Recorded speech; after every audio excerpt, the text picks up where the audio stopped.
자, 이제 법인세법 볼 텐데 아까 이 법인세법에서도 조각투자 상품에 대한 얘기 소득세사 아까 공부했던 내용 그대로예요. 공부한 내용 그대로니까 그대로 보시면 되고 요거 제가 설명드렸었죠. 그리고 요건데 요거 이제 사자 법인세 몇 개 없어요. 몇 개 없는데 이게 그 우리 공과금 중에서 송금으로 인정하지 않는 공과금 두 개가 있죠. 법에 의해서 내지 않아도 되는데 내는 공과금, 임의 출연금 등 해가지고 의무적으로 납부하는 것이 아닌 공과금. 걔네들은 송금으로 인정하지 않죠. 원래 송금인데 송금으로 인정하지 않는 공과금 두 개, 법에 의해서 굳이 안 내도 되는데 내는 공과금, 임의 출연금 해가지고 얘기했던 거예요. 그 다음에 뭐가 있었죠? 법령상 의무 불이행 또는 금지 제한 등의 위반에 대한 제재로서 부과되는 공과금 해가지고 대표적인 거 뭐가 있다고 그랬어요? 폐수, 배출 부담금.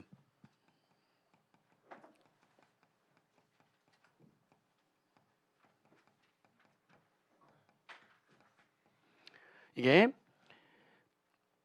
폐수 배출 부담금이라고 하는 건데 이거는 폐수를 배출해 가지고 앞으로 폐수를 배출하지 못하게 하기 위해서 제재를 가하기 위해서 부과되는 공과금이에요. 그러니까 이거는 뭔가 나쁜 짓 해가지고 그거를 제재를 가하기 위해서 혼내주려고 그래서 내는 공과금이다. 이것도 송금으로 인정할 수 없다. 기억나시잖아요. 근데 이번에 문구가 하나 바뀌었어. 어떻게 바뀌었냐면 그러니까 법령상 의무 불이행 또는 금지 제한 등의 위반에 대한 제재로서 부과되는 공과금에서 위반을 이유로 뭐 똑같은 말 아니야? 위반에 대한 제재로서 부과되는 공과금이나 위반을 이유로 부과되는 공과금이나 문구만 살짝 바꾼 거니까 똑같은 거 아닌가? 아니 큰 차이가 있어요. 뭐가 있냐면 여기 장애인 고용부담금이라는 게 있어요. 이게 뭐냐면 장애인 고용 촉진법 법이 하나 있는데 장애인 고용 관련된 법이 하나 있는데요. 그 법에 따르면은 일정 규모 이상의 법인들은 장애인을 몇 % 의무 고용을 해야 돼. 의무 고용률이 있어. 규모가 좀 되는 그런 법인들은 장애인을 일정 명수 의무 고용을 해야 되는 퍼센테이지가 있어.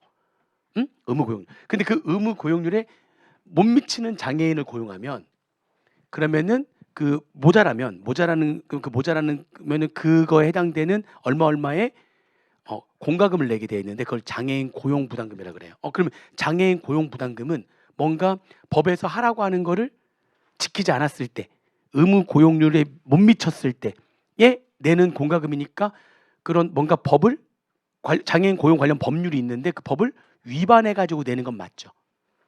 위반해 내는 건 맞잖아요. 그러면 얘도 송금 불산 입혀야 되는 건데 이게 어떻게 됐느냐? 그동안 얘를 송금으로 해주고 있었어. 왜 송금을 해줬냐? 이게 원래 작년에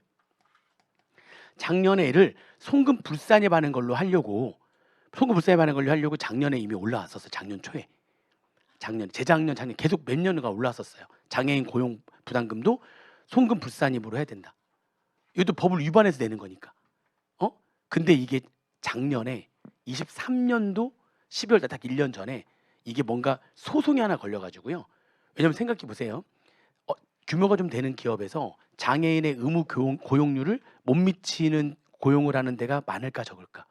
굉장히 많아요. 굉장히 많아요. 굉장히 많고 대기업 같은 경우에는 그 금액도 엄청 금액이 커요. 훨씬 커요. 근데 얘네들이 그거를 송금으로 인정하지 않으려고 과세관청에서 송금 불산입을 하려고 딱 하니까 송금 불산입을 해가지고 딱 하니까 얘네들이 소송을 건 거야. 그래서 이게 어디까지 갔냐면 고등법원까지 간 거야. 대법원까지는 안 가고 고등법원에서 그냥 끝난 것 같더라고요. 아무튼 그 법원까지 가가지고 소송을 걸었는데 거기서 얘네들이 주장한 건 뭐냐? 얘네들이 이제 변호사를 썼을 거 아니야. 얘네들 썼는데 법을 위반한 건 맞다. 그러나 이거는 법을 위반했을 때 제재로서 부과되는 게 아니다. 무슨 말이냐면 이게 말장난 같은데 약간 뭐냐면 폐수를 배출했을 때 혼내주려고 부과되는 그런 게 아니라 장애인을 고용하지 못했을 때 그것만큼 우리는 공과금을 내고 그 공과금으로 장애인 복지 향상을 위해서 쓰겠다는 거 아니냐. 그러니까 나는 업무의 특성상 장애인을 고용하는 게 좀 그렇다니까. 나는 그런데 내가 의무 고용을 뭐 몇 % 해야 되는데 나는 업무의 특성상 장애인이 좀 일하는 거는 나는 좀 여기서 어울리지 않는다고 생각해서 그래서 나는 그냥 뭘 내겠다 나는 그냥 난 그냥 그래 난 공과금 내고 나는 고행하지 않겠다. 그리고 그 돈으로 장애인의 복리후생을 위해서 쓰는 거 아니야. 그러니까 다시 말하면 내가 내는 이거는 뭔가 혼내주려고 이렇게 제재의 성격으로 내는 게 아니라 위반해서 내는 건 맞는데 제재를 하려고 내는 게 아니라 이거는 뭔가 그 돈으로 뭔가 장애인 복리후생이라든지 장애인 그런 복지 향상을 위해 가지고 그 돈을 쓰게 하려고 걷는 거 아니냐. 제재의 성격이 법을 위반해서 내는 건 맞지만 제재의 성격 거기다 건 거야. 여기에 이걸 건 거야. 이거를 판사가 받아들인 거야. 그러네. 제재의 성격이 아니네. 법을 위반한 건 맞지만 약간 성격이 다르네. 이렇게 본 거야. 그래가지고 그럼 얘는 제재로서 부과돼야지만 송금불사님인데 제재가 아니니까 뭘로 인정하겠다? 송금이다. 이렇게 판례가 나와버린 거야. 그러니까 이 판례 때문에 그러면 이제 근데 과세관청에서 이거 진짜 송금을 해주기 싫거든. 왜냐면 법을 위반했는데 뭔가 의무를 이행하지 않았는데 송금으로 인정해주게 되면 이게 어떻게 보면은 징벌 효과가 감소가 되는 거잖아요. 그렇잖아요 지금. 그러니까 이거 송금으로 안 해야 되는데 그래서 그러면 법을 바꾸면 되겠다. 그래서 왜 법을 바꿔버린 거야. 위반에 대한 제재로서 부과되는 게 아니라 위반을 이유로 부과되는 공과금은 송금불사입하겠다. 자 그럼 이제 뭐를 송금불사입하겠다는 거죠 이제. 그러니까 그렇죠. 이제 장애인 고용부담금은 이제 뭐 하겠다는 거예요. 이것도 송금 불산입이 한다. 그래서 이제 장애인 고용부 열거가 안 돼 있더라도 뭔가 법을 위반해서 내는 공과금은 다 이제 그게 제재의 성격이든 아니든 이제 그런 말장난 이제 안 하겠다는 거지. 제재의 성격이든 아니든 법을 위반해서 낸 거잖아. 그럼 다 뭐야? 다 송금 불산이. 그래서 이제 이게 폐수배출 부담금뿐만이 아니라 뭐까지도 같이 알아야 되는 거예요. 이제 그러니까 이게 제일 큰 게 이 두 개거든요. 이 두 개가 굉장히 많이 내는 공과금 중에 하나예요. 특히 얘보다 뭐가 더 많겠어? 폐수를 배출하는 회사가 많겠어? 장애인의 의무 고용률에 못 미치는 장애인을 고용하는 회사가 많겠어? 이게 훨씬 많아요. 여기가 얘보다 실제 이게 훨씬 많다고. 그러니까 이게 엄청 큰 거야. 이게 엄청 큰 게 들어온 거야. 문구가 살짝 바뀐 게 아니야. 장애인 고용 부담금이 이제 송금 불산입이 된다 이제 이게 돼버리는 거야. 그게 뭐밖에 없었는데 지금은 폐수 배출 부담금만 예를 들었잖아요. 그러니까 이제 뭐까지 같이 오히려 뭐가 더 많아요? 실무에서는 장애인 고용 부담금 내는 회사가 훨씬 많아요. 아시겠죠? 그게 다 뭐다 이제 송금 불산입이다 이렇게 보시면 되겠습니다. 아시겠죠? 그 다음에 이게 기부금이 이제 병원에서 이 연구 중심 병원 같은 경우에 그러니까 치료를 하는 병원이 아니라 연구 중심의 병원, 약도 개발하고 뭔가 연구를 많이 해야 점점 좀 발전할 거 아니에요. 그죠? 연구 개발 병원들이 우리나라는 좀 적은 편이고 외국에서는 좀 더 많은 편인데 우리나라도 이제 좀 앞으로 많아져야 되고 실제로 요즘 몇 개 생긴 데가 있거든요. 근데 걔네들이 의료기술 협력단을 만들어 걔네들이. 그래가지고 의료기술 협력단을 따로 만들어서 여기에서 여기저기서 기부받아 가지고 그래서 이제 운영을 하는 거야. 왜냐면 연구 중심 병원이다 보니까 수익 창출이 잘 아직은 그렇지. 그러니까 뭐가 많이 들어와야지 그걸로 연구하는 거예요. 그럼 뭔가 기부금이 들어와야지 되는 거잖아. 그래서 기부가 많이 들어오려면 특례 기부금 단체 아니면 일반 기부 단체가 돼야 되는 거라서 특례 기부금 단체인 병원 뭐죠? 대학병원이라든지 국립의료원이라든지 대한적자사가 운영하는 병원이잖아요. 그게 특례 기부금 단체에 해당되는 병원이잖아. 그 특례 기부금 단체에 해당하는 병원이 설립한 의료기술협력단은 특례 기부금 단체로 보고요. 일반 의료법인은 일반 기부금 단체잖아요.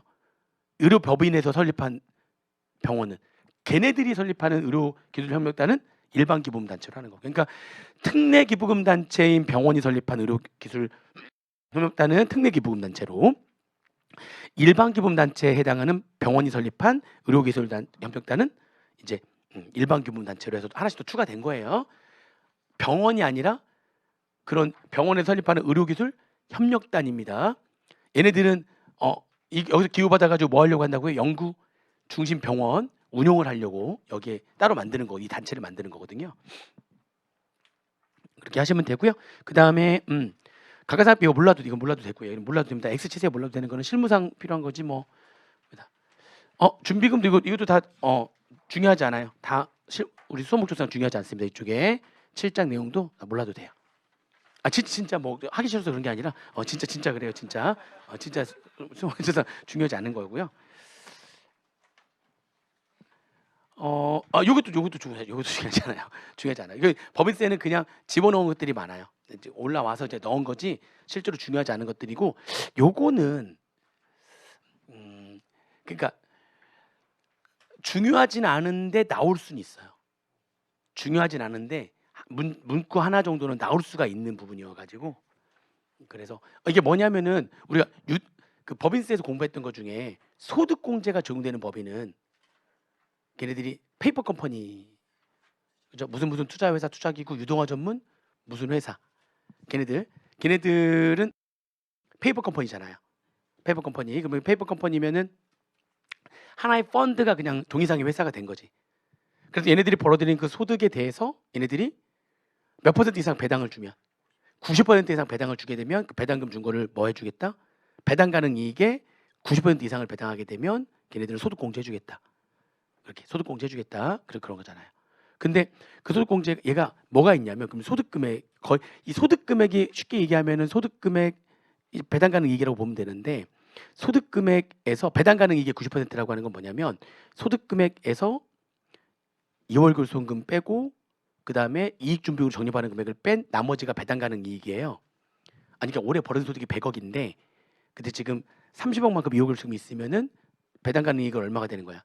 70억. 거기다가 이익준비금은 으로 또 적립해야 될 금액이 뭐 예를 들어서 5억이 있다면 5억을 뺀 나머지 금액 65억이 배당 가능 이익이 되는데 그거 몇 퍼센트 이상 배당해야 된다고요? 90% 이상을 배당하면 되는 거야 그게 90% 이상을. 근데 한번 내가 올해 얼마를 벌었는데 100을 벌었는데 그러면 내가 65억 이상만 65억이 90%니까 빨리 도와주세요. 65억이 90% 하면은 58.5? 58.5억만 배당하면 되는데 근데 올해 번 건 얼마니까? 100억. 번 거는 100억 있으니까. 그래서 내가 올해 한 80억 배당하지 뭐. 이래 버린 거야. 그걸 우리가 초과 배당을 한 거예요. 그러면 초과 배당을 하면 어떻게 할 거냐? 그럼 초과 배당을 해버리면은 초과 배당을 하게 되면 그러면은 내가 올해 벌어들인 소득이 얼마인데? 100억. 그러면 자 얼마가 또 2월 교수님이 있고요. 30억. 근데 배당을 이제 소득공제를 여기서 해줘야 되는데 배당하면 소득공제 해주는데 내가 80억을 소득공제했는데 과표는 뭐가 될 수 없으니까 마이너스가 될 수 없는데 내가 지금 얼마나 배당해버린 거야? 80억. 근데 여기 얼마까지밖에 안 되지 공제가? 그러면은 과표는 빵이 되는 거고 얼마만큼이 지금 올해 공제를 못 받은 거예요? 이거를 5년간 2월 해주거든. 얘를 5년간 2월 해가지고 그 다음 연도에도 또 배당한 게 있을 거 아니에요. 다음 연도 배당한 게 있는데 2월 된 얘부터 먼저 공제하고 다음 연도 꼭 공제해요. 그러면 또 넘어갈 수도 있잖아. 또 그러면 또 과표가 마이너스가 되지 않으려면 또 남는 금액이 또 걔 또 2월 하는 거고 이런 식으로 계속 2월이 되는 건데 요거 자체가 5년간 2월 되는 거예요. 다음 연도에 소득이 얼마 없을 수도 있고 그리고 그 다음에 소득이 얼마 없으면 공제가 안 되니까 또 2월 막 이렇게 2월 될 수 있는 거죠. 몇 년간? 5년간 2월이 되는 거야.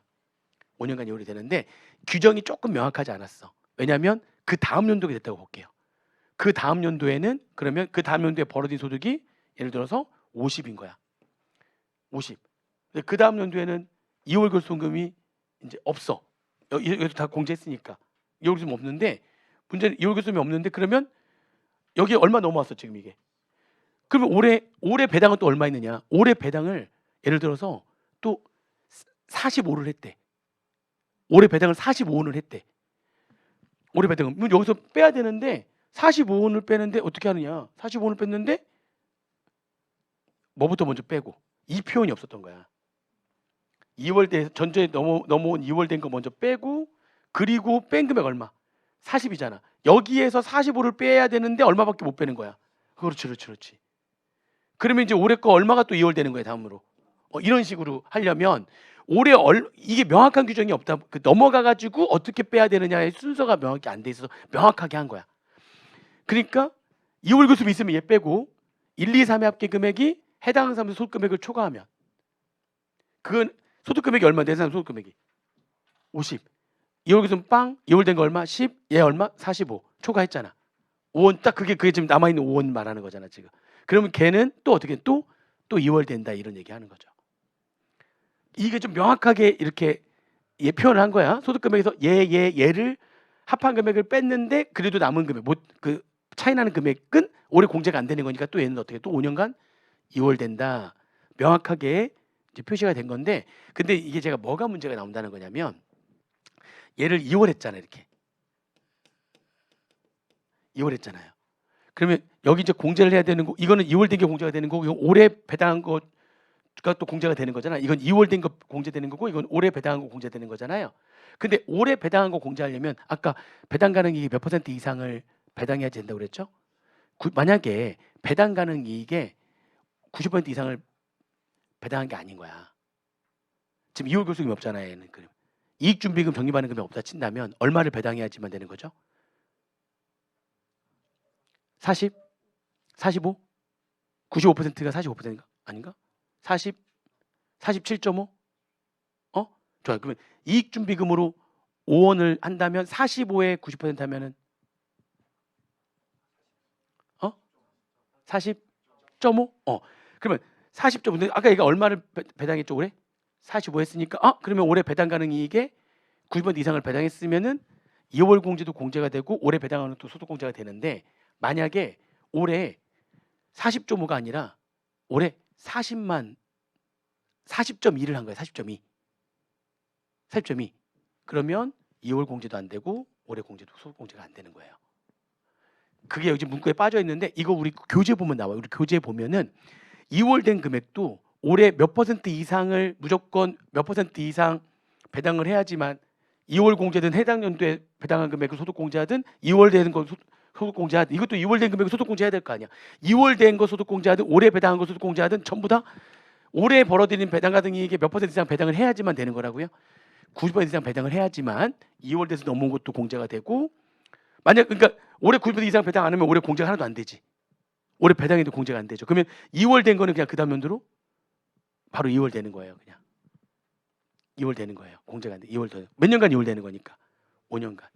근데 올해는 아예 소득 공제가 되지 않는 거니까 올해는 공제가 아예 안 되는 거니까 2월 될 것도 없는 거고, 얘는 넘어와가지고 다음 연도로 2월이 또 되는 거고, 얘는 전년도에 90% 이상을 배당을 했었으니까 되는데 올해 못하니까 다음 연도로 2월 되는 거고, 이런 식으로. 아무튼 단기에 배당 가능 이익의 몇 퍼센트 이상을 배당을 해야지만 2월 된 초과 배당과 단기에 배당 금액을 소득 공제할 수 있다. 다 90% 이상을 배당을 해야지만 넘어온 거랑 올해 거랑 다 소득 공제가 된다는 겁니다. 그런 것만 좀 정리하시면 될 것 같아요. 그 다음에 상가 임대료. 이거 상가 임대료 인하해 주는 사람들한테, 임대업자들 착한 임대인 세액공제라고 해가지고 임대인이 임대료 인하해 주면은 임대료 인하액이 70%, 종합소득금액 1억 초과되는 사람은 임대료 인하 금액 50%를 세액공제를 해주는데, 이게 원래 올 말로 끝나는 건데 1년 더 연장, 이거 계속 연장할 것 같아요. 1년 더 계속 연장 해가지고 한다. 중견기업 범위 이건 몰라도 되고요. 중견기업 범위 몰라도 되는데, 이거는 알아야 돼요. 이거 혹시 우리 중소기업 이 세 가지 요건을 모두 충족해야지만 중소기업이 되는데, 이 요건을 외울 필요는 없는데, 중소기업이 되려면 아무튼 매출액, 자산 총액, 그 다음에 뭐 여러 가지 업종별 무슨 기준금액 이런 것들이 넘어가면은 중소기업이 안 되는 거거든요. 다 걔네들이 일정 금액을 초과하게 되면, 그러니까 일정 금액 이하여야지만 돼. 얘는 미만이어야 되고, 아무튼 뭔가 일정 금액을 초과하거나 이상이 되면 중소기업에서 졸업한단 말이에요. 셋 중에 하나라도 충족이 안 되면 중소기업 이제 안 되는 거야. 근데 중소기업일 때 혜택이 너무나 많다 보니까 어떻게 했어요? 유예기간이 유예기간. 이번에 그 유예기간이 바뀌어. 규모가 확대돼 가지고 중소기업의 요건을 충족하지 못하게 된 거야. 그럼 어떻게 해줘? 그동안은 요건을 충족하지 못하게 된 그 과세년도와 그 다음 과세년도 개시로부터 3년, 3개 과세년도, 즉 총 몇 년이죠? 그 연도와 그 다음부터 3년이니까 총 4년간 중소기업 유예 기간이었고, 그죠? 그 뒤에 또 쿠션이 2번 있었잖아요. 뭐 그런 거 있었잖아요. 기억나세요? 근데 중소기업 유예 기간 자체가 최초로 중소기업에 해당하지 않게 되는 사유가 발생한 날에 속하는 과세년도와 그 다음 몇 개 과세년도까지가 중소기업 유예 기간이었죠. 총 4개. 그러니까 그 연도와 그 다음 3개. 근데 그 연도와 3개가 아니라 5개, 총 6년이죠. 그러니까 4년에서 6년으로 규모가 확대가 돼가지고 중소기업에 해당하지 않게 된 사유가 발생한다를 속하는 그 연도와 그 다음 몇 년이에요? 이제 5년, 3년이 아니라 5년. 그리고 그 5년이 되는 날에 속하는 과세년도 종료를 현재 상장기업이라며 코스피 아니면 코스닥, 유가증권 시장이라든지 코스닥 상장 시장에 상장돼 있는, 상장도 코넥스 안 돼. 코스피나 코스닥 시장에 상장돼 있는 그 5년이 되는 그해 상장도 상장사야? 2년 더, 2년 더. 몇 년? 총. 그 연도와 그 뒤에 7년, 총 8년간. 중소기업 기간이 확 유예 기간이 엄청 길어지는 거예요. 이해되세요? 지금 중소기업 유예 기간이라는 게 있다고 했는데 기억나시죠? 이게 확 늘어나요. 확 늘어난다. 그렇게 보시면 되고요. 중소기업 이게 중소기업 법이라면 이건 지금 유예 기간 넘어간 거고, 이게 주된 사업이 소비성 서비스업이면은 주된 사업이 여러 가지 업을 할 수 있는데 그 중에 주된 사업이 소비성 서비스업인 중소기업이 될 수가 없거든요. 이것도 알아야 돼요. 그러니까 소비성 서비스업을 한다고 무조건 중소기업이 안 되는 게 아니라 주된 사업, 즉 매출액이 가장 큰 업종이 소비성 서비스업이잖아요. 주된 사업은 매출액으로 따지는 거니까. 그러면 중소기업이 될 수 없는 거야. 근데 이번에 중소기업이 될 수 없는 업종이 2개가 더 들어왔어요. 부동산 임대업하고요. 그다음에 성실고 확인 대상 소규모 법인. 우리 성실고 확인 대상 소규모 법인이 얘가 누구냐면은 기업 업무 추진비 일반한도 50% 이제 가족회사 부동산 임대업을 주업으로 하는 종업원 직원 5명 미만의 정말 소규모 법인 있잖아요. 그 요건 모두 충족한 기업 업무 추진비 일반 한도가 절반만 인정이 되는 소규모 법인. 얘네들 걔네들을 주업으로 하는 그런 회사도 뭐가 될 수 없는 거예요. 중소기업이 될 수 없다. 그렇게 된 거고, 그다음에 뭐 창업 중소기업 뭐 이런 것도 다 몰라도 됩니다. 쭉 몰라도 돼요. 쭉 넘겨 보세요. 그다음에 뭐 국가전략기도 뭐 쭉쭉쭉 이거까지 몰라도 되고, 통합자세공제 몰라도 되고 하는데 여기는 알아야 돼요. 글씨가 좀 많이 작은데 좁아가지고. 우리 연구인력개발비세액공제 혹시 심화반에서 이미 버렸어요? 이미? 버렸으면 뭐 어쩔 수 없는데, 근데 이제 안 버렸으면은 그때 연구인력개발비세액공제 계산하는 거에서 신성장 원천기술 연구개발비하고 국가전략기술 연구개발 이게 동시에 적용되는 그러한 경우라면 둘 중에 선택한다. 나한테 더 좋은 걸로 선택하면 된다. 뭐 이런 얘기도 했었는데, 그죠? 근데 얘가 신성장 교재 보시면은 중소기업일 때 어떻게 그 발생액의 몇 퍼센트 30%와 추가 뭐 이렇게 해가지고 나오고, 코스닥 상장 중견기업과 그 위의 법인 이렇게 세 가지로 나눠졌었는데, 이제 그 코스닥 중견기업 삭제되고요. 중소기업이냐 그 이외의 법인이냐 둘로만. 근데 여기 대신에 여기 중소기업이 아닌 법인 같은 경우에 그 발생액의 20%의 수익 금액의 발생이 차지하는 비율에 세배한 거랑 10% 중 작은 것만큼 최대 10%만큼 더 추가가 되잖아요. 근데 여기 20%가 최초로 중소기업에 해당하지 아니하게 된 과세연도 게시. 이거 아시죠? 최초로 중소기업에 해당하지 아니하게 된 과세연도가 유예기한이 끝난 그 다음 과세기한을 말하죠. 유예기한까지는 계속 뭐죠, 내가? 중소기업인 거니까. 근데 그 유예기한 자체가 어떻게 됐죠? 이제 더 길어졌고, 유예기한이 끝나고 그 다음 과세기간, 그게 최초로 중소기업에 해당하지 아니하게 된 과세기한에는 부터 3년 동안은 20이 아니라 몇 퍼센트? 25. 아시겠죠? 여기 20에 25가 들어가는 거예요. 그리고 그 국가 전략 기술은 원래대로 그대로예요. 중소기업이면은 40에다가 최대 50. 중소기업 아니면 30에 최대 40 된다고 했잖아요. 근데 여기에 똑같은데 여기에 똑같이 들어간 거죠. 최초로 중소기업에 해당하지 아니하게 된 과세연도 기준으로부터 3년 이내의 과세연도는 30이 아니라 몇? 35%. 30짜리에 35%가 들어가는 거예요. 쿠션을 둔 거죠, 다. 둘 다 쿠션을 둔 거예요. 아시겠죠? 그렇게 보시면 돼요. 그리고 일반 연구인력개발비는 초과 발생액 기준과 단기 발생액 기준 중에서 큰 걸로 하는데, 그때 단기 발생액 기준 있잖아요. 단기 발생액 기준 할 때가 중소기업은 25%, 중견기업은 8%, 대기업은 최대 2% 이렇게 하게 돼 있는 거잖아요. 이거 이렇게 돼 있는데, 그렇죠? 근데 중소기업이었다가 단기 발생 중소기업에다가 중소기업에 이제 해당하지 않게 되는데 갑자기 8이나 2가 되면 너무나 차이가 많이 나니까 쿠션을 뒀다고 그랬잖아요. 유예기간 끝나고 최초로 중소기업에 해당하지 않게 된 과세연도부터 3년간은 25에서 매수로 갔다가 15로 갔다가 그 후 2년간 또 매수로 갔다가 15로 갔다가 그 다음에 이제 중견기업이나 대기업 되면은 8이나 2%로 가는 거잖아요. 근데 이 쿠션이 좀 늘어났어요. 3년간은 중소기업 최초로 중소기업에 해당하지 않게 된 과세연도 기준으로부터 3년간은 몇 퍼센트 갔다가 20% 갔다가 그 후 2년간 몇 퍼센트 갔다가 15 갔다가 그 다음에 이제 8이나 2로 가는 거예요. 이 쿠션 갈 때에 유예 기한 자체도 길어졌고 중간에 쿠션도 율이 좀 더 높아졌고 이렇게 보시면 되겠습니다. 심화 과정에서 했던 건데 좀 바뀌었어요. 이렇게 그건 좀 보면 되고요. 자, 나머지 것들은 이쪽 세액공제에서 중요하지 않아요. 뭐 통합적 다 X 뭐 수업 목적상 아유 다 필요 없습니다. 아유 다 필요 없어요. 아유 됐어요. 다 X표 쭉쭉 치시면 됩니다. 다 이게 수업 목적상으로는 관계가 없어요. 다 실무적인 것들이어서 다 쭉 뒤는 이제 따로 보실 필요가 없어요. 됐습니다. 그리고 뭐 이런 것들 추가로 하려고 했던 것들이 삭제되거나 현행 유지하는 걸로 다 이게 돼버려 가지고 삭제되거나 폐지됐다. 근데 이 납세 절차는 봐야 돼요. 납세 절차. 봐봐요. 쭉 넘어가잖아. 그냥 쭉. 납세 절차. 요건 봐야 되는데. 37페이지. 이게 뭐냐면은 우리 중간납세 계산하는 거 있잖아요.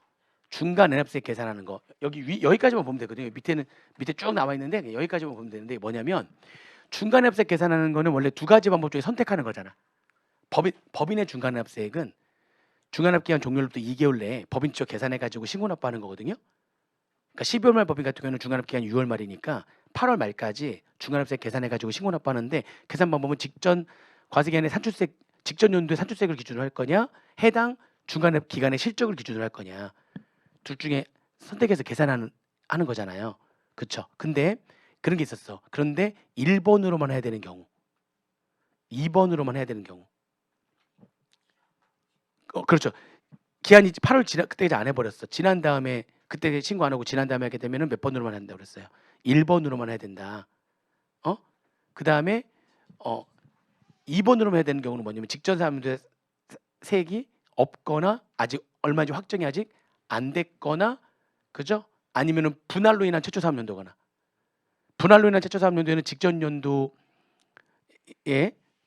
산출세액이 분할 법인의 세액을 하는 거지 거기서 하나의 사업부의 세액이 얼마인지 모르니까 그중에 A 사업부 하나가 떨어져 나서 올해 처음으로 지금 분할 신설 법인이 됐는데 얘의 전년도 세액을 모르죠. 합해져 있는 전체 세액을 하는 거지. 그러니까 얘도 전년도 세액이 얼마인지 알 수가 없는 거니까 걔네들은 전년도 세액을 모르니까 뭘로밖에 못해요. 중간납 기간에 실적을 기준으로 세액을 계산할 수밖에 없지. 근데 거기에 2번 있잖아요. 중간납 기간의 실적을 기준으로 해서 계산하는 거에 하나가 더 추가된 거야.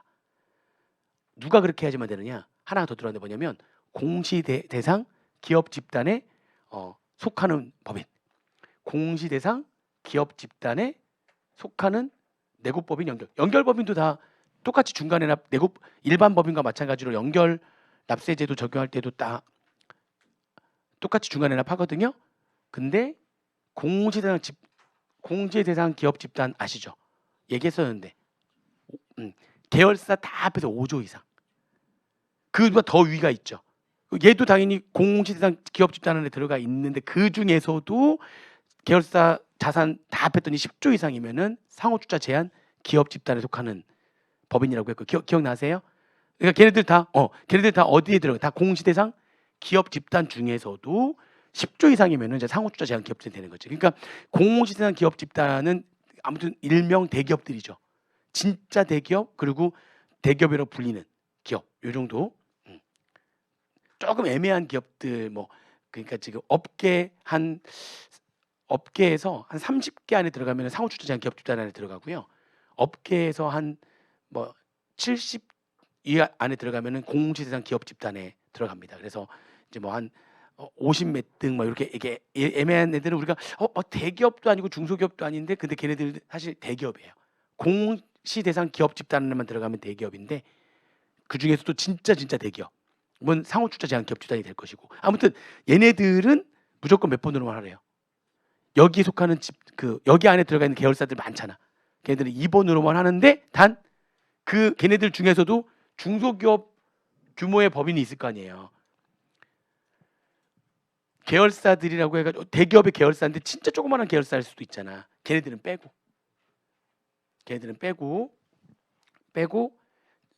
이제 이거는 정확한 거는 요거는 이렇게 이제 표현했는데 요거는 시행령으로 정한다고 해가지고 이건 시행령으로 이제 구체적으로 정할 거예요. 빠지는 거는 시행령으로 구체적으로 정할 거고 이게 아무튼 공시대상 기업 집단 누구를 뺀? 중소기업 등을 중소기업 규모에 해당되는 애들을 뺀 공시대상 기업 집단도 둘 중에 선택하는 게 아니라 근데 무조건 뭘로 해야 돼? 2번으로만 해야 돼. 선택이 아니에요. 2번으로 그냥 해야 되는 거예요. 그렇게만 알고 있으면 돼요. 얘는 아시겠죠? 밑에 안 읽어봐도 돼요. 그리고 이번에 요거 원래 법인세 세율이 이렇게 됐잖아요. 지금 4단계죠. 9, 19, 21, 24 4단계로 되어 있죠. 2억까지, 200억까지, 3천억까지, 3천억 초과분 이렇게 해서 4단계로 되어 있잖아요. 근데 얘네들 아까 봤던 애들이 누구죠? 기업우주준비 일반한도 50%만 적용되는 얘네들이 지금 성실신고 확인 대상 소규모 법인이거든요. 얘네들은 그냥 200억 이하가 다 19%야. 4단계가 아니라 3단계로.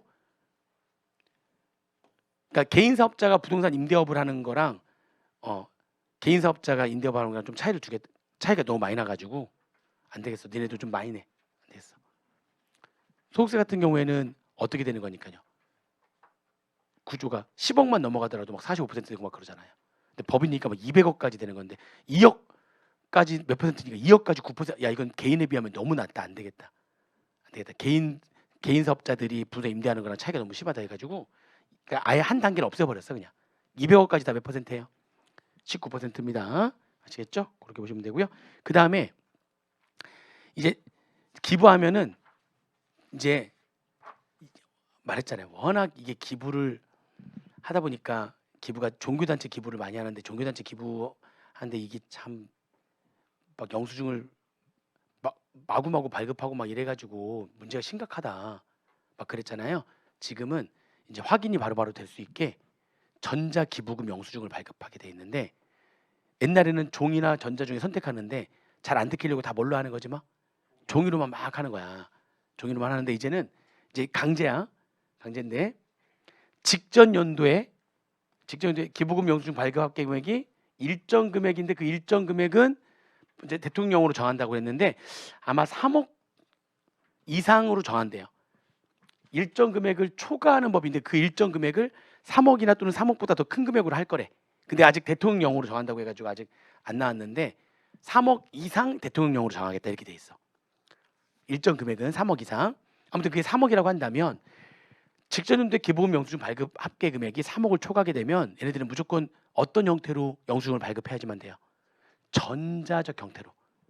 전자기부금 영수증 발급을 의무하겠다. 바로바로 확인이 가능하게. 그래야지만 그 기부한 사람들이 나중에 기부금 세액공제라든지 이거 할 때 기부금 세액공제 받을 때 확인이 바로바로 되는 거니까. 그래서 혹시 연말정산 많이 하잖아요. 연말정산 많이 이제 근로소 연말정산 할 때 연말정산 1월 달 소득 지급할 때 자료 모아가지고 2월 달 소득 지급할 때 연말정산 하잖아요. 그러니까 전자기부금 영수증을 다 모아가지고 언제 발급하냐면 기부받은 날에 속하는 연도에 다음 연도 1월 10일 날까지 1년 거 다 모아가지고 전자기부금 영수증을 발급하라는 거죠. 전자기부금 영수증을 발급해라. 됐다. 아시겠죠? 그렇게 보시면 됩니다. 그럼 이거에 대해서 그럼 그렇게 안 하면 어떻게 혼낼 거냐, 가산세 어떻게 할 거냐는 아직 안 나왔어요. 그건 내년에 나올 것 같아요. 아니면 시행령에서 나오든지 뭐 아무튼 그렇게 됩니다. 그 다음에 뭐 해운기업, 몰라도 됩니다. 해운기업 이거 뭐야 이거 가상자산 자료주 이것도 올해 이제 다 25년도 이거는 소득세는 2년 더 연장이 됐는데 법인세는 가상자산 지금 계속 관리는 하고 있어요. 관리는 하고 있어가지고 가상자산 자료 과세 자료 제출 의무는 있어요. 있는데 그래도 이제 볼게요. 그래도 여기까지는 봐요. 여기까지는 제출 의무가 좀 더 강화되는 거야. 자, 어떻게 강화되느냐? 이게 보니까 어떻게 됐죠? 가상자산 사업자 있잖아요. 가상자산 실제로 거래하는 가상자산 사업자들, 응? 가상자산 사업자들이 누가 얼마를 사고 팔고 했는지 그 내역 과세 자료를 지금 제출해라. 그랬는데 이렇게 됐죠. 앞에 이 법률의 7조에 따라 신고가 수리된 가상자산 사업자들이 과세 자료들 누가 얼마를 사고 팔았는지 그 자료를 과세관청에다가 제출할 의무가 있었는데, 그럼 신고 그래가지고 얘네들이 어떻게 하면 자료 막 제출하고 난 다음에 그 다음에 전장 자료 제출해야 될 때는 그렇죠. 걔네들이 이름을 바꿔버리는 거야. 폐업. 왜냐면 신고가 수리될 가상자산 사업자여야지만 되는 거니까 치고 빠지고 막 이러는 거야. 아 진짜 미치고 환장하는 거야. 그래서 아예 신고가 수리된이라는 말을 빼버렸어요. 가상자산 사업자기만 하면 무조건 내야 돼. 신고가 수리했다 보니까 얘네들이 다 어떤 식으로 해버려요. 그냥 그러니까 투명 유령회사 만들어가지고 계속 치고 빠지고 막 이러는 거야. 아 신고가 수리된 거 아닌데 막 이러니까 이거 안 되겠다. 그래서 무조건 가상자산 사업자기만 하면 무조건 신고해라. 과세 자료를 무조건 제출해라. 그리고 누구한테 제출하는 거냐? 얘한테만 제출하는 거였거든요. 관할 세무장. 근데 세무장, 지방공세청장 아무 때나 다 안 해. 지방공세청장, 국세청장까지 얘만 하니라 다 그렇게 여기까지 알고 있으면 돼요. 아시죠? 그러니까 신고 수리됐든 안 됐든 따지지 않고 가상자산 사업자들이라면 무조건 과세자료 제출해야 되는 거고, 그리고 세무장한테만 제출하게 돼 있었는데 이제 지방공세청장이나 국세청장한테 다 제출하면 됩니다. 그렇게 해서 쭉쭉 넘어가시면 되고, 그렇게 그림 보시면 되고.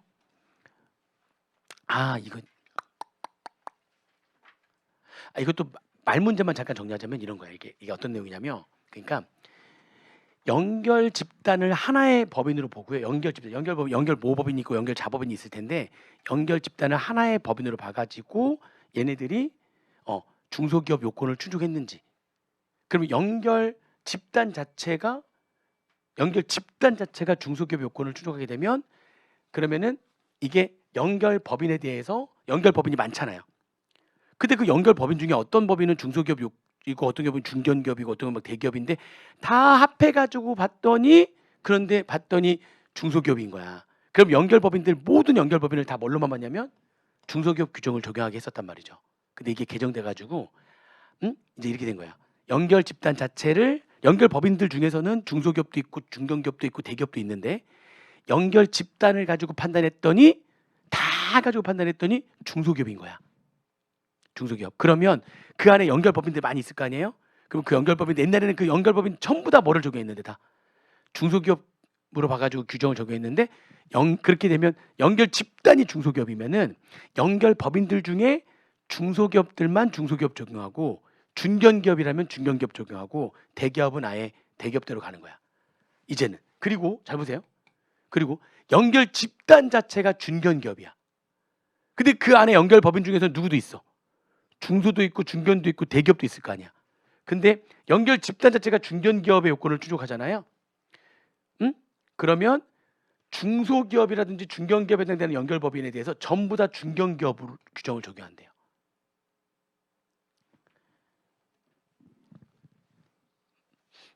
다시, 예전에는 중견기업은 있지도 않았고 연결 집단 자체가 중소기업의 요건을 충족하게 되면 연결법인 모두 다 무슨 기업 적용했어요?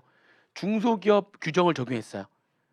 근데 지금은 연결 집단 자체가 중소기업일 때에 연결 법인 중에 중소기업들만 중소기업 규정을 적용하고, 중견기업이 있다면 중견기업 규정을 적용하는 거야. 그리고 또 하나 생긴 게 연결 집단 자체가 중소는 아닌데 중견기업 요건을 적용한 거야. 그러면 여기 안에 있는 모든 연결 법인들이 중소든 중견이든 다 중견기업 규정을 적용하는 거야. 말 문제로 나올 수가 있으니까 그렇게 여기는 보시면 되겠습니다. 아시겠어요? 그렇게 보시면 되고요.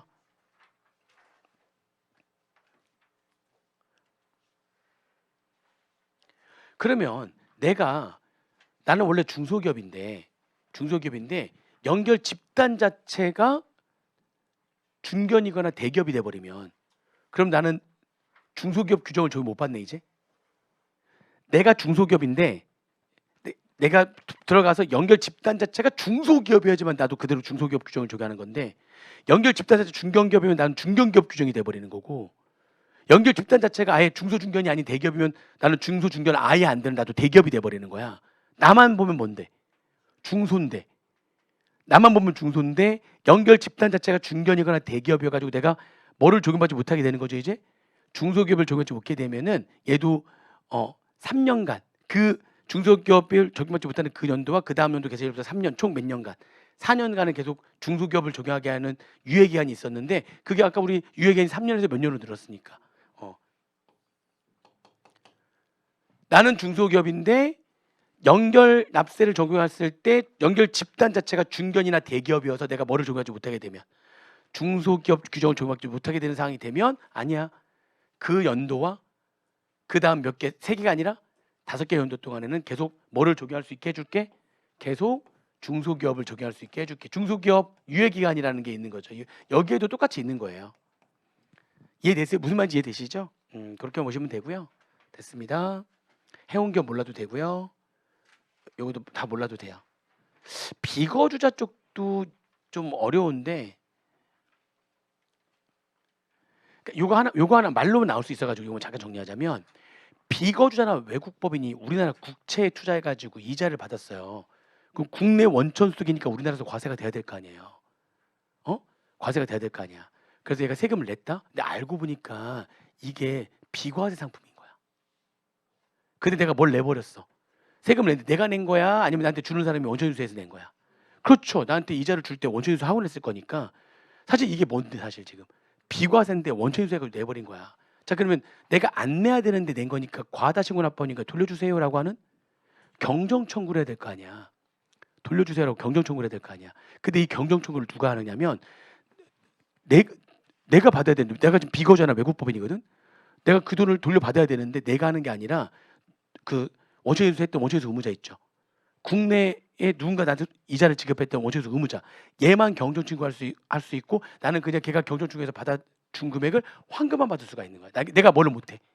내가 직접 경정 청구를 못했거든요. 근데 대상자가 늘어났어. 그럼 비거주자나 외국법인도 직접 뭘 할 수 있게 경정 청구를 할 수 있게. 그래서 경정 청구자가 비거주자거나 외국법인 다 되는 거예요. 소득을 지급하는 자만 되는 게 아니라 비거주자나 외국법인이나 적격 외국 금융회사가 다 되는 거예요. 다 할 수 있는 거예요.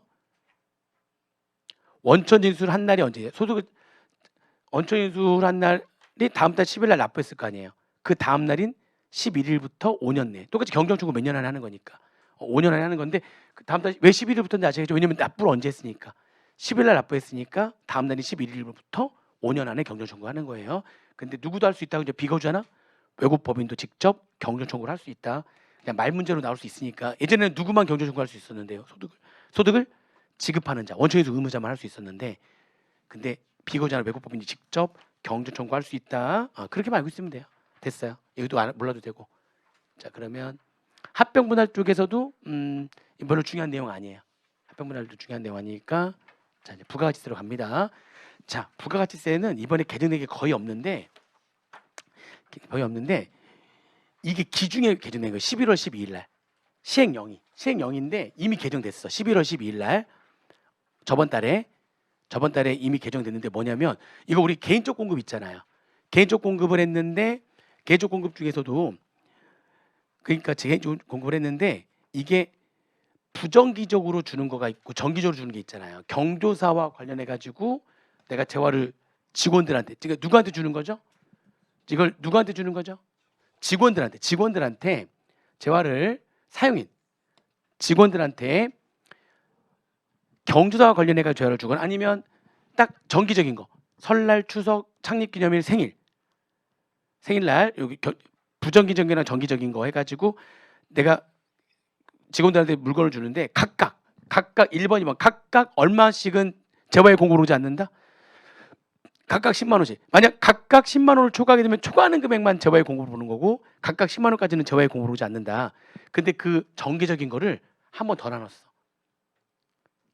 명절하고요. 설날 추석하고 그다음에 창립기념일과 생일은 별도로 따로 해가지고 각각 10만 원, 세 개가 각각 10까지 되는 거야. 그러니까 이제 예전에 10만 재화에 공고를 오지 않았다면 정기적인 걸 둘로 나눠가지고요.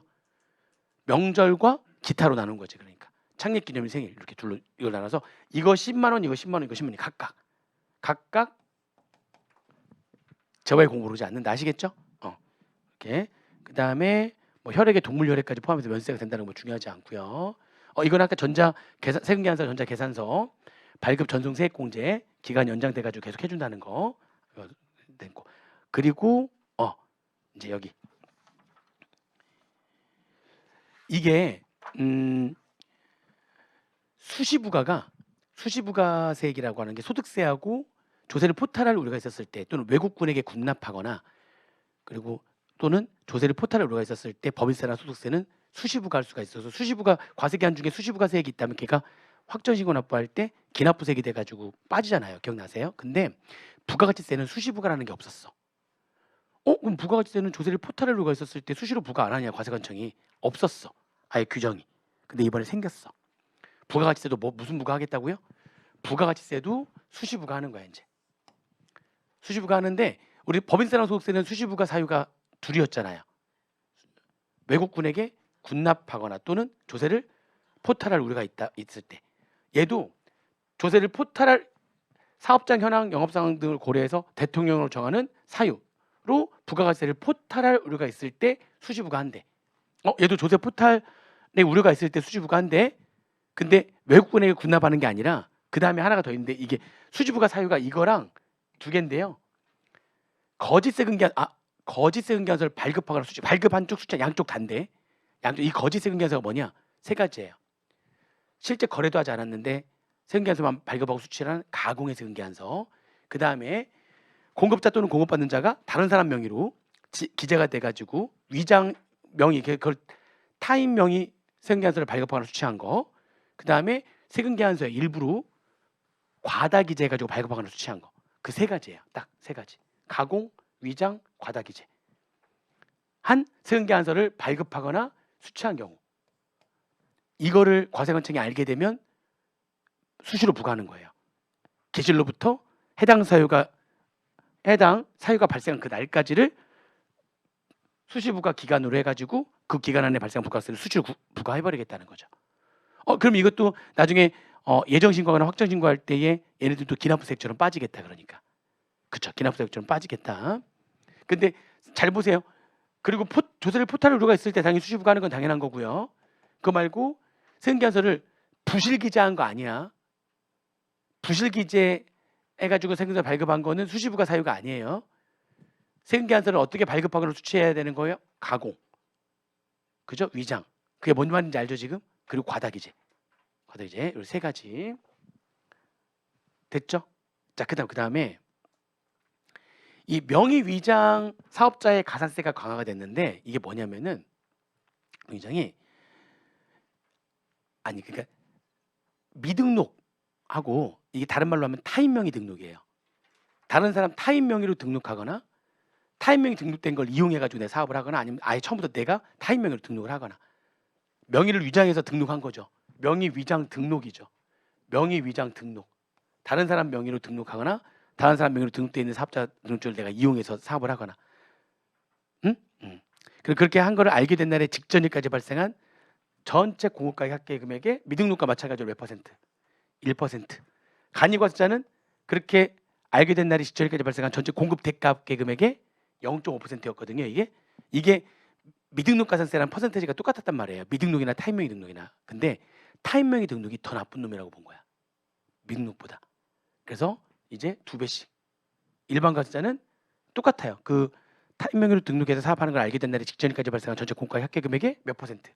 2%. 간이과세자는 직전일까지 발생한 공급 대가 합계 금액의 1%. 타인명의로 등록 사업자 등록을 해가지고 사업하면 더 나쁜 놈으로 보겠다는 거예요. 아시겠어요? 더 나쁜 놈이야. 그래서 이것도 2%, 1%, 이 2배 더. 그리고 뭐 이렇게 신용카드 사용에 따른 신용카드 발급세액 공제 있잖아요. 그거 원래 폐지하려고 하다가, 아니면 축소하려고 하다가 그냥 현행 유지하는 걸로. 그러니까 그냥 여러분들 교재에 있는 거 그냥 그대로 보시면 되고요. 전자신고세액 공제도 축소하려다가 현행 유지하는 걸로. 축소 및 폐지하려다가 다 현행 유지하는 걸로 돼가지고 나머지 안 보셔도 돼요. 와, 국기법인데 문제는 문제는 진짜 잘 해놨어 제가. 원래 문제도 풀려고 지금 문제까지 다 올려놨는데 문제 나눠드린 자료 있잖아요. OX 문제랑 계산 문제들 계산 문제도 있거든요. 거기 계산 문제까지 해가지고 나올 만한 것들 다 넣어가지고 OX 문제랑 계산 문제 넣어놨으니까 문제는 여러분들 한번 풀어보세요. 국기법 어렵지 않을 거야. 이 내용 다 보면 다 그 내용 안에 답이 다 있어. 아시겠죠? 국기법만 빨리 볼게요. 국기법. 이거 전자송달 했을 때 전자송달을 했는데 과세관청에서 전자송달 신청을 했어. 전자송달은 신청한 자들한테만 전자송달 하거든요. 그래서 신청해가지고 전자송달을 했는데 얘가 과세관청에서 전자송달을 했더니 2회 이상 전자송달한 거를 거기 보니까 안 읽어. 수신 확인해 보면 딱 보는데 안 읽었어. 계속 안 읽어. 2회 이상 안 읽으면은 전자송달 신청을 뭐 한 걸로 본다고요? 철회한 걸로 본다. 그렇게 했잖아요. 근데 그 2회 이상이 아니라 몇 회 이상으로 바꿨고요. 3회 이상으로 바꿨고요. 근데 아무리 2회 이상 열람을 하지 않았다 할지라도 열람 안 했어도 고지서대로 납부를 한 거야. 그러면은 계속 전자송달 신청한 걸로 계속 봐주는 거죠. 그러니까 처리하지 않겠다. 그죠? 열람한 것으로 간주한다. 납부 고지세 납부기한까지 해당 국세를 전액 납부하면 열람한 것으로 간주하겠다. 응? 근데 그 납부 고지서가 납부 고지서뿐만 아니라 뭐까지 이제 독촉장 납부기한까지 납부한 것도 그것도 들어갔었어야지 당연히. 납부 고지세 그 납부기한까지가 아니라 독촉장의 납부기한까지 납부한 것까지 전액 납부한 경우에도 열람한 걸로 보겠다. 이렇게 2회가 아니라 몇 회 연속? 2회 연속이 아니라 3회 연속 미열람 시 신청을 처리한 걸로 간주하는데 아무리 3회 연속 미열람했다 할지라도 그 전액 다 고지서 납부기한까지 다 전액 납부하게 되면 그러면은 열람한 것으로 간주한다는 거. 자, 그다음에 현금 영수증 신고 포상 금액 좀 인하했어요. 요즘 파파라치 새파라치 워낙 많아가지고 워낙 많아서 나 얼마 전에 유튜브 봤는데 거기 보니까 장애인 그 주차장에 장애인 등록이 아니라 장애인 등록 그게 위조가 진짜 많나 봐요. 딱지 거기 딱지 있잖아. 딱 보면은 되게 조잡하면 사진 찍어가지고 자동차 번호 사진 찍어가지고 신고하면은 4만 원에서 얼마씩 나한테 돈이 들어와.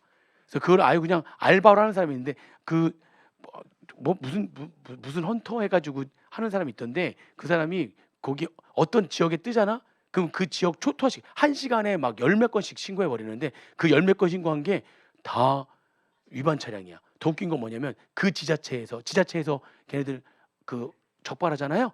2년 동안 6건 적발한 데를 얘가 1시간 동안 10대를 신고해가지고 다 가져가고 막 그래. 근데 지자체에서 좋아해. 왜냐면 걔네들 부과되면 막 와서 따지고 막 할 거 아니야. 금액이 상당해요. 200만 원이야. 200만 원. 200만 원인데 기한 내에 내면은 20% 할인해 줘가지고 160만 원 내는 거야. 초범이면 80만 원을 좀 할인도 해주는데 웬만하면 다 160만 원 걸리더라고요. 160만 원. 거기에다가 얘가 고소고발까지 하잖아. 별도의 벌금을 또 내. 그거 말고 또 내. 그래가지고 근데 이 사람은 그게 아주 그냥 신났어 그냥. 그래서 막 하고 다니는데 지자체에서 좋아해. 왜냐면은 지자체에서 여기서 와서 막 따질 때 저희가 한 게 아니라 신고 들어와서 한 거다. 그러니까 따질 수가 없는 거야. 여기다가 신고 들어와가지고 근거가 다 여기 이렇게 막 있고 하니까 신고 들어와서 했다니까 할 말이 없는 거죠. 그러니까 여기서는 자기네들한테 거기 그거 담당하시는 분이 1년에 막 3번에서 5번씩 바뀐대. 하도 와서 막 따지니까. 근데 사실 그게 따질 일이야? 그 장애인 등록 그거를 위장해가지고 쓰거나 아니면 이미 장애인 아버님이 돌아가셨는데 5년 지나서도 계속 쓰고 있다면 그거는 지금 내가 법을 위반하고 있는 게 맞잖아요. 뭘 따지기는 빨리 했으면 안 되는 거지. 얌체짓을 한 건 맞잖아. 얌체짓 한 건 맞는데 와서 막 아무튼 사람도 힘들게 하나 봐. 그러니까 근데 신고하면 좋아하나 봐. 그러니까 그래서 그런 거 있더라고요. 근데 너무 많은 거야 요즘에. 자, 그래서 포상금을 좀 어떻게 하기로 했어? 줄이기로 했어. 건당 원래 현금 영수증 발급 거부나 미발급했을 때 신고하면 포상금이 발급 거부 미발급 금액이 20% 건당 50만 원 이하, 한 명당 연 200만 원 이하인데 25만 원 이하, 1인당 얼마 이하? 100만 원 이하로 금액이 좀 다운됐다. 너무나 많아가지고요. 좀 다운됐다. 이렇게 보시면 되고요. 그 다음에 여기서 국회법에서 핵심은 이거예요. 세액 공제에 대한 경정 청구 허용하고 부가 제척 기간에 대한 얘기인데 이게 이제 어떤 얘기냐면은 이게 이제 문제가 있었는데 잘 보세요. 우리가 경정 청구라고 하는 건 뭐예요? 납부에 대한 세액을 과다하게 신고 납부했거나 또는 결손 금액이라든지 이것도 과소 환급받은 세액이거나 결손 금액을 과소하게 신고한 것도 이것도 왜냐면 결손 금액이 내가 100이면 100으로 신고했었어야 되는데 결손 금액을 20원만 신고한 거야. 그러면 나중에 결손 금액은 2월에 가지고 공제가 될 수 있는데 공제될 수 있는 금액이 줄어드는 거니까 세금을 자연스럽게 많이 내게 되는 거잖아요. 그래 나 20이 아니라 예전에 그거 100이었어요. 그때 몇 년 전에 그게 20이 아니라 100이었어요라고 내가 이것도 뭐 해야 되는 거야? 경정 청구를 해야 되는 거야. 그래야지만 20이 아니라 얼마가 2월 공제가 되는 거니까 100원이 총 2월 공제가 되는 거니까 이해되세요? 무슨 말인지? 그러려면은 그 몇 년 전에 그걸 해야 되는데 이게 다 경정 청구의 대상이 되는 거죠. 과표나 납부세액은 과다 신고한 경우 그리고 결손금액과 환급세액은 과소 신고한 경우에 이게 경정 청구의 대상이 되는데 문제는 뭐냐면 세액 공제를 100원을 신고했어야 되는데 그때 잘못해서 내가 20원만 신고한 거야. 세액 공제를. 그걸 나중에 알게 됐네. 근데 우리 조특법상 세액 공제는 웬만하면 뭐가 되니까 다 10년간 2월. 그러면 20원만 만약 그때 공제가 됐거나 남은 금액은 2월 될 수 있었는데 원래 20원이 아니라 얼마를 갖고 갈 수 있었는데 100원에 대해서 공제가 되고 만약 공제 안 된 금액도 2월에 가지고 공제할 수 있었는데 그때 내가 잘못 계산해 가지고 100원이 아니라 20원으로 세액 공제를 신고했던 거지. 세액 공제를 과소 신고를 했으면 이것도 경정 청구를 해야 되는데 이건 그 내용 경정 청구 내용에 없어 가지고요. 그동안 어떻게 했냐면 세무서에서 그냥 해석상 해준 거야. 그냥 원래는 법 문구상은 없었는데 이거를 그냥 해주긴 했어. 근데 이거는 법 문구상 없으니까 어떤 공무원은 해주고 어떤 공무원은 안 해주고 법 문구상 이건 안 되는 거예요. 안 해주고 막 이게 너무 많아가지고 이것 때문에 막 다툼이 많았어. 그래서 아예 경정청구 명확하게 한 거지. 확대가 이것도 된다. 사실 가서 막 해주는 사람도 있고 안 해주는 사람도 있고 막 그랬어. 왜냐면 법 문구상은 없었으니까. 이것도 해주기로 한 거예요. 이해되세요? 무슨 말인지? 해주기로 한 거예요. 자, 근데 해주기로 했는데 잘 보세요. 경정청구 몇 년인 거지? 5년이죠. 근데 조특법상 세액공제는 몇 년간 이월되죠? 10년. 그럼 내가 지금 어떻게 알았냐면 격리부장이 이번에 바뀌었거든요. 그래서 과거 거 쫙 다시 검토하다 보니까 뭐야 8년 전에 세액공제 이거 2천만 원 할 수 있었는데 그때 500만 원밖에 안 했네. 그때 그게 1,500만 원을 만약 그때 더 잡았으면 그럼 2월에서 뭐가 되는데요 지금. 그때 당시 그 이후에 세액에서 공제가 막 될 텐데 다 경제청구해가지고 내가 다 환급받을 수가 있는데 지금. 근데 그러려면은 원래 그 8년 전 거를 경제청구를 해야 되잖아. 근데 기간이 이미 어떻게 됐죠? 지나버렸잖아. 5년 지나버렸잖아. 그래서 이걸 이렇게 해주기로 하면서 좋아. 25년도 1년 동안에는 아직 경정청구 5년은 지났지만 아직 2월 공제 기간이 남은 것들이라면. 자, 그러니까 올해 1년 동안 쫙 검토하라는 거야. 25년도 1년 동안 검토해가지고 5년 전 이상, 6년 전, 7년 전, 8년 전, 9년 전 거지만 아직 뭐는 남아진 거죠. 2월 공제 기간은 남은 세액 공제라면 그러면 걔네들 뭐 해줄게? 걔네들 경제청구 할 수 있게 해줄게. 경과 규정이 있어요. 경과 규정. 아시겠죠? 경과 규정. 25년도 1월 이후에 개시하는 과세기간에 대한 납부세액을 계산할 때 뭐가 가능한? 2월 공제가 가능한 세액 공제의 경우에는 그러니까 25년도 1월이니까 이날로부터 10년 전까지 거는 2월 공제 되는 거잖아요. 10년간 2월 되는 거니까. 무슨 말인지 이해되세요? 그러면 걔네들이라면 법정 신고 기한이 지난 후 5년이 지났다 할지라도 25년도 12월 31일까지 경정청구하는 거 허용해 줄게. 그러니까 25년도 동안은 그렇게 하고 26년도부터는 몇 년까지밖에 안 돼 이제. 아무리 공제 기한 남았다 할지라도 5년 거까지밖에 경정청구 안 되는 거야. 6년 전까 안 되는 거야. 26년도부터는. 근데 올해 만들어졌으니까 25년도 1년 동안은 잘 파악을 해보라는 거죠. 그러니까 아시겠죠? 그게 이번에 생겼고요. 그 다음에 이게 이 경정청구 기간이 우리 후발적 사유로 한 경정청구는 사유가 있음을 안 날로부터 몇 개월이네죠? 3개월이고 그 다음에 그게 아니라 경정청구인데 내가 과세관청이 결정하나 경정한 금액이 나는 100만 원 생각했는데 250만 원 날라온 거야.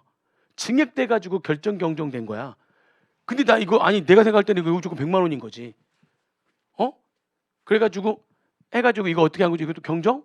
처분이 있으면 안 날로부터 얘는 며칠 이내? 90일 이내에 경정 청구하는 건데 근데 이거는 법정 신고 기한이 지난 후 5년 이내로 하지만 아무튼 5년 안으로 한정하지만 얘는 90일이잖아요. 근데 3개월과 90일이 다르잖아. 그러다 보니까 이게 90일로 돼 있다 보니까 예를 들면은 30일이 두 번 낀 월 같은 경우에는 90일이 그러니까 예를 들면은 한 6월 20일 날이라고 볼까요? 그러면 이게 3개월이면은 7월 20일, 8월 20일, 9월 20일까지 되는 거잖아. 근데 90일이면은 9월 이틀 더 9월 18일? 무슨 말인지 이해되세요? 그 이 하루 이틀 때문에 90일이 지나버린 거야. 9월 19일이 된 거야.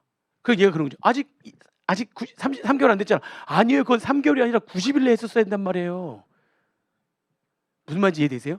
그게 매 달마다 이게 31일 있고 28일 있고 왔다 갔다 하니까 이건 3개월인데 이건 90일이다 보니까 이것 때문에 그 하루 미리미리 했어야 되는데 꼭 다 와가지고 아니야 아직 하루 남았어. 아니 지나버린 거야. 원서 접수 못하듯이 막 그런 사람이 있었다고 그랬잖아요 예전에 한번. 그런 것처럼 이렇게 돼버리고 그러면 이거 경주적으로 못하잖아 기한이 지나버리니까. 그래서 이게 납세자들이 헷갈려한다. 똑같이 맞추자 그냥. 똑같이 다 몇 개월로 하자 이것도. 이것도 3개월로 하자 이렇게. 응? 똑같이 된 거예요 지금 이해되세요? 저게 깔끔하잖아. 90일보다 3개월이 더 깔끔한 거 아니에요? 그걸로 하자 이렇게 된 거고요. 그 다음에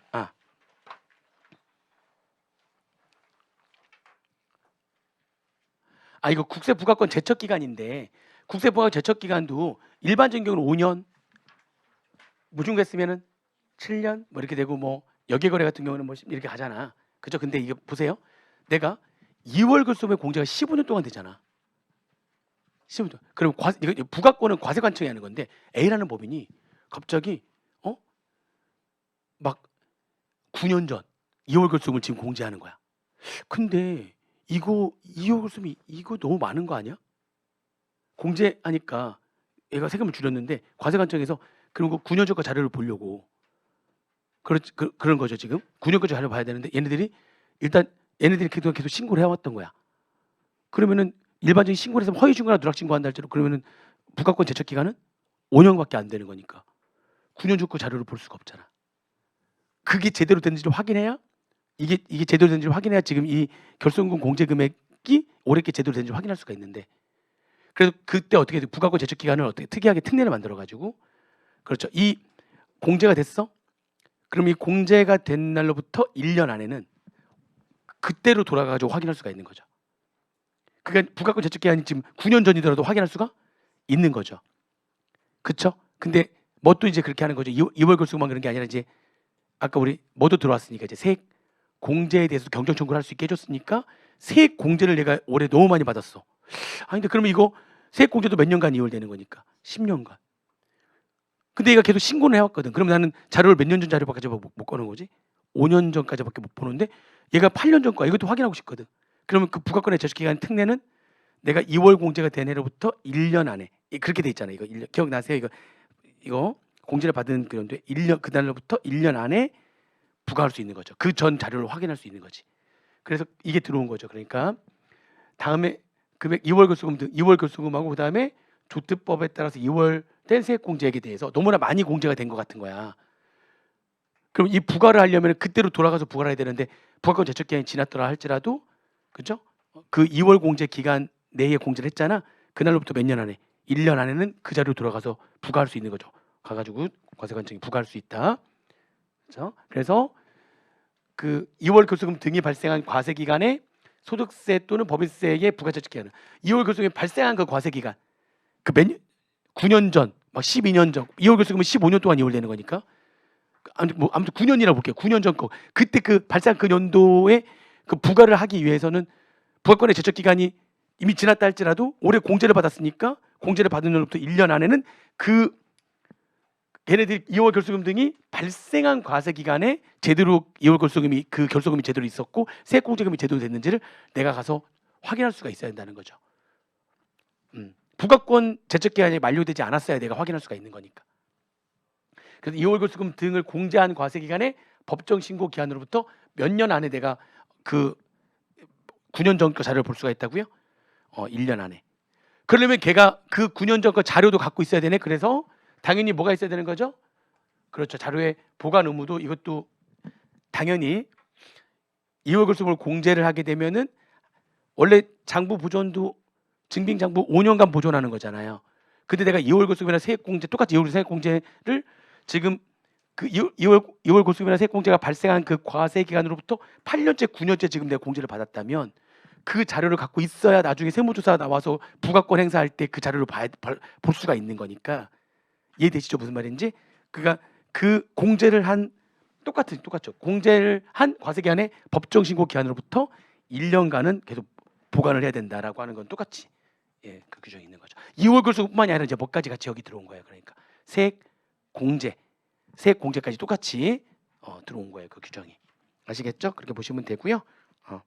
그리고 밑에 있는 거는 이제 문구가 그때 예전에 개정된 누락된 것들이 이제 반영한 거니까. 그다음에 여기 이제 다 왔어요. 소액 환급금. 미수령 환급금에 대한 충당 신청 의제 기준. 아니 여기 체납국세 강제징수비에 충당하고 남은 금액이 있어요. 남은 금액이란 말이 생각돼요. 남은 금액이 얼마 이하고 10만 원 이하고 지급 결정일로부터 1년 내에 환급이 이루어지지 아니했다면 납부 고지에 의해서 납부하는 국세에 자동으로 충당된다. 내가 이거 원래 납부 고지할 때 충당하려면 내가 원래 신청해야 되거든요. 근데 그런 거 금액도 작고 그리고 1년 이내에 환급도 안 됐잖아. 그리고 남은 금액이 있어? 그러면 그 다음에 납부 고지하는 그 금액에 그냥 뭐 한다? 그냥 충당한다. 금액 얼마 안 되니까. 근데 그 소액 환급금 충당 신청 의제 그 기준 금액이 10만 원에서 얼마? 10만 원 이하에서 20만 원 이하로 금액이 좀 더 상향됐습니다. 아시겠죠? 강제는 아니고 그렇게 할 수 있는 거죠. 할 수 있는 거. 그 다음에 납세무 승계 범위. 납세무 승계 범위에 이게 그 상속이 되게 되면 상속인이 피상속인 납세무를 승계하죠. 근데 한도가 있지. 상속받은 재산가액을 한도로 하지. 상속받은 재산가액을. 근데 내가 누구냐면 내가 상속을 포기했어. 상속을 포기했는데 사실은 돌아가신 아버지의 사망 보험금을 받기로 되어 있는 거야. 그러면 상속을 포기한 자도 납세무자가 되거든요. 왜냐면 뭐를 받으니까? 보험금을 받으니까. 그럼 그 보험금 받은 금액 전액이 상속받은 재산가액이 되는 거예요. 그래서 그 상속받은 재산가액을 한도로 해가지고 그 피상속인의 납부물을 승계한다고 했을 때 상속 재산에 보험금 전액이 다 들어가는 거지. 근데 그렇게 되어 있는데 이번에 좀 더 구체적으로 바뀐 거예요. 구체적으로 네가 상속을 포기한 게 아니라 한정 승인한 경우에도 포기하거나 한정 승인은 상속받은 재산가액을 한도로 해서만 내가 부채 책임을 지겠다는 거잖아요. 아버지가 재산도 있고 부채도 있다면 상속받은 재산가액을 한도로 해서만 부채에 대한 책임을 지겠다고 하는 게 한정 승인. 상속 포기는 나는 아예 아무것도 부채든 자산을 아무도 받지 않겠다는 게 상속 포기. 상속 포기뿐만이 아니라 상속을 한정 승인하거나 포기한 상속인이라면 그 상속받은 재산가액 안에 보험금 전액이 다 들어가고요. 상속받은 재산가액 안에 보험금 전액이 다 들어가고요. 그게 아니라 이제 한정 승인이나 포기한 상속인이 아니야. 상속 포기한 게 아니야. 이렇게. 근데 아버지가 국세나 강세징수비를 체납한 상태에서 해당 보험의 보험료를 납입을 한 경우래요. 체납한 상태에서 보험료를 납입한 경우고 나는 그냥 상속자야. 상속 포기한 거 아니야. 그럼 내가 그 보험금을 받았을 거 아니에요. 그때 그 보험금은 얼마만큼이 그 상속 재산이 되는 거냐? 보험금 받은 금액 곱하기 보험 곱하기 그다음에 보험을 아버지가 가입해 가지고 그다음에 보험을 마지막에 낸다. 보험 기간이죠. 보험 납부 일수, 납부한 기간. 보험을 총 납부한 그 기간분에 그 기간 중에서 아버지가 체납한 기간 있죠. 그 납부 기간 중 내가 보험금 받은 금액 중에 요 비율에 해당되는 금액만큼만 상속받은 재산가액이 된다는 거예요. 만약에 포기를 했거나 한정 승인한 사람은 보험금 받은 전액이 상속재산이 되는 거고 나는 포기한 사람이 아니야. 한정 승인을 포기한 사람이 아니야. 아닌 사람의 경우에도 상속재산은 이렇게 아버지가 보험금을 내는 그 기간 중에 체납한 기간이 있다면 내가 받은 보험금 곱하기 전체 보험 기간 중에 체납한 기간이 그 보험 기간 안에 체납한 기간이 차지하는 그 비율에 해당되는 그 보험금만큼만 상속 재산이 된다. 그 얘기입니다. 보시면 돼요. 그리고 제2찬압세무자의 그 출자자의 제2찬압세무자는 무한책임사원하고 과점주주 있던 거 알고 계세요? 네, 거기에 한 명 더 들어왔어요. 과점조합원. 과점주주가 아니라 조합원.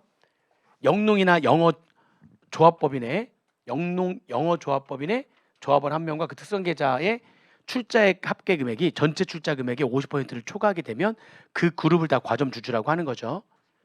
근데 과점조합원이라고 이제 이름 붙인 거예요. 주주는 아니니까 얘는 과점조합원 이렇게 해가지고요. 그래도 우리 한도가 어떻게 되죠? 무한책임사원은 전액 한도 없잖아요. 한도 없이 그냥 징수부족의 전액에 대해서 제2찬압세금을 지는 거고, 과점주주는 징수부족에게 자기의 지분 비율 곱한 금액만큼만 하는 거잖아. 과점 조합원도 마찬가지예요. 징수부족에게다가 자기의 출자 비율 곱한 금액까지만 한도로 한다. 그렇게 돼 있다는 거 그렇게 보시면 되고요. 그 다음에 세무조사할 때 사전 통지 기간이 15일 전에 사전 통지했었어야 되거든요. 세무조사 나가기 전에. 근데 둘로 나눠가지고 원칙은 이제 며칠 전에 20일 전에 사전 통지해라.